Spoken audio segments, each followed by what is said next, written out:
Who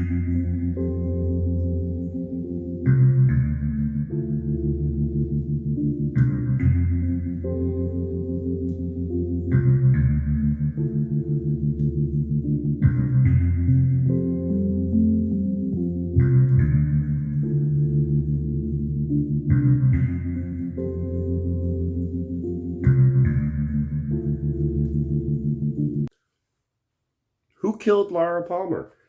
I don't know. I know that there was a television show. I know that there was a reboot and there was a movie, Fire Walk with Me. I haven't seen one clip of any of them, so I don't know if like we ever found out who killed Laura Palmer. What happened? I don't know. I've never seen the show. I haven't seen one clip, but I do remember when I was really young, flipping through the channels. I don't think my mom watched it.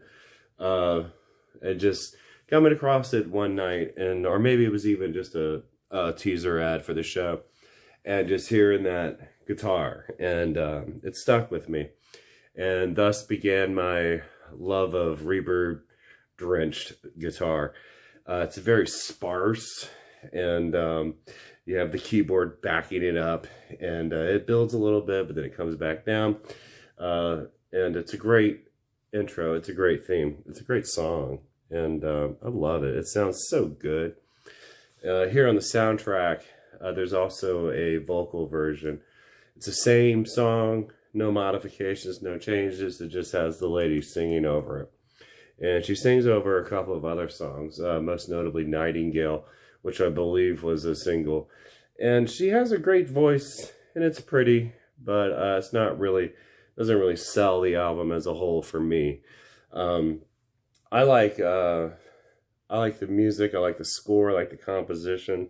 This is guy, what's his name? Angelo Badalamenti. Angelo Badalamenti. Composer, television composer. That's just what he did.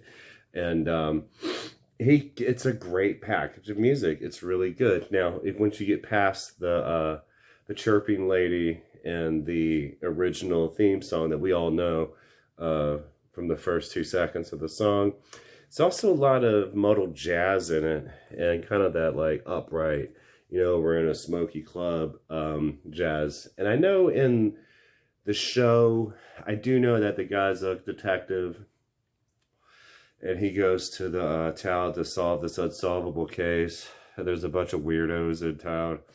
And so I don't know what the music is necessarily set to, but I have seen pictures and clips, you know, from the show on the internet. And I have seen some, it's a room with what, it's a room with what we'll call these days a little person, I believe is the politically correct term.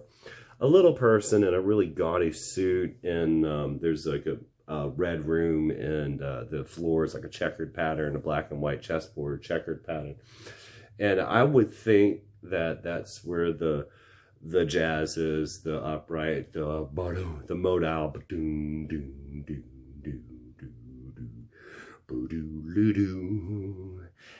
Modal jazz is so interesting because if you have some musicians who know what they're doing and they know how to play their instruments, you can really listen to any of it and be satisfied. Like, I'm not a jazz guy at all. But there's some artists that I do like, and I just buy one album by them, and that's kind of my jazz collection, and that's kind of how I approach jazz music. Like, I'll have specific ones from, you know, Charles Mingus. I'll have a specific one from Miles Davis. I don't get into jazz a lot because to me it's kind of like, you know, any other kind of music really that's defined by a certain sound, like hip hop, you know what I mean? I can't listen to all the hip hop in the world, but I do like it as a style. So I'll pick up some standouts, you know what I mean? Like heavy metal is another one. And I'll pick out some standouts that I like that I can't really get into the genre as a whole. So when the smoky jazz comes on here and it's written by an accomplished, you know, television composer, it sounds good and it sounds neat, and I like to listen to it. It's really cool on a like late at night or on a rainy day. You have the upright walking, and you know, whatever instrument du jour is playing. One of the songs here has the clarinet, the muted clarinets. That is just such an awesome sound. I love it. Then there's another one with saxophone. I'm not so huge on saxophone as an instrument, but it's still cool. It's sultry, it's sexy, and it sounds really nice. And so there's a lot of cuts on here, and I believe those were part of those sequences. They had to have been dream sequences where the midget's talking, I'm sorry, the little man is talking to him, and he's having these weird visions in this very starkly contrasted red room with the black and white floor. I really like those cuts on here. There's a couple of cuts. It's just, I think it's a victim of its time. It's that synth that you hear a lot in the 80s in movies and in television. It's a kind of a thick synth, and it doesn't have a cool sound. It's just trying to be the whole orchestra at once, and it's this one monotone kind of like wah, wah, wah sound. Another one I'm thinking of is what's his face? The Princess Bride is another one that does that. Although The Princess Bride is timeless and one of the best movies ever made, the soundtrack leaves a lot to be desired because the music sounds so dated. So outside of the couple of tracks here with that kind of synth sound, I can handle the ladies singing songs. They're good. Nightingale's a good pop song, and Fallen, which is the Twin Peaks theme song with the lyrics, it's good too. But man, nothing beats that original theme song. Just that and then like the creeping bass behind it is so cool. And then you know, the upright bass walking songs are the dream sequences. It's just a really good album. It's been called, I was reading up on it, it says like the best soundtrack ever written for TV. And I don't know, is that really a category that there's a lot of like contenders in? I'm not sure. You know, I know that a lot of TV nowadays just uses modern music to do the background and whatnot.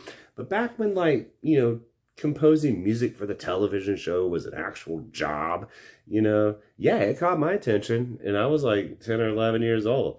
And I bought the record deep into my 30s because I just heard it on TV. So it must be some kind of good, you know what I'm saying? So this is a really cool record. It has a die cut here, and you have the Bout Rage. And then when you come out, do this, you can pull out, and you see the forest there. You see how it goes. Use the mountain range right there. And then you have the forest picture right here. And the record itself is a nice, I think it's got to be a 150 at least.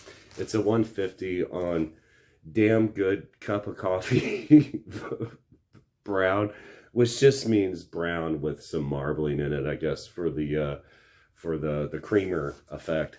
It's a great record. It's a great record. You can't beat the theme song at all. It's one of my favorite pieces of music. And then the rest of it, the modal jazz, and then the couple of sweet pop songs that you sing to your girlfriend or something like that. Those are really good too. I'd recommend it. I go buy it right now. Thanks a lot, guys. We'll talk to you soon.